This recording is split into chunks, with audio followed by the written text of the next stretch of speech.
welcome back. Today we are going to look at the Gospels, the 4 different pictures of Jesus in the New Testament. The biography of Jesus is written in 4 separate books in the Bible, composed by 4 separate authors. I used to wonder why there were 4 different Gospels. Why wasn't there just like one really long one? Well, it's clear that God had a really good reason for making 4 different versions, and that's what we're going to talk about right now. The first reason, and probably the primary reason why there are 4 different Gospels, is because of content. Let's say I have a picture of this marker right here.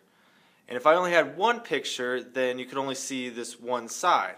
But if I had 4 different pictures, you can see all 4 sides of this marker. And so we get a lot more content when we have 4 different Gospels of Jesus. The second reason is contact.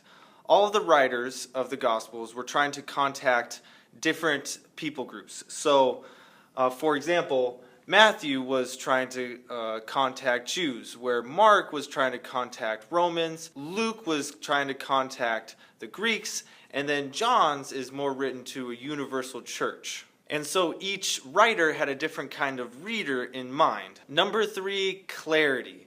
So each of the Gospels kind of complements the other Gospel. So if one Gospel seems like unclear or incomplete, then another Gospel might clarify the point. Number 4, confirmation. So the fact that we have 4 eyewitnesses to the same events and they tell it in different ways but without contradicting one another is really, really impressive. And then the 5th and final reason is the copious bulk of the Gospels. Put together, the Gospels make up a huge portion of the New Testament. All of this clearly shows the emphasis of Christ and his story. And so now I want to talk about some key features that can be seen when looking at these 4 different Gospels. Matthew's Gospel portrays Jesus as the prophesied king. And the original readers would have been Jews, and the prominent idea here is focusing on the law. With Mark, we see Christ portrayed as the obedient servant.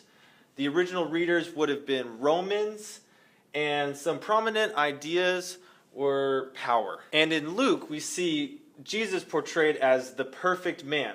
The original readers would have been Greeks, and grace is the prominent idea here. The first 3 Gospels are called the Synoptic Gospels, and they primarily stress the humanity of Christ. The 4th Gospel is the Gospel of John, and this Gospel stresses the deity of Christ. In John, Jesus is portrayed as the divine Son. The original readers would have been the universal church, and the prominent idea here is glory.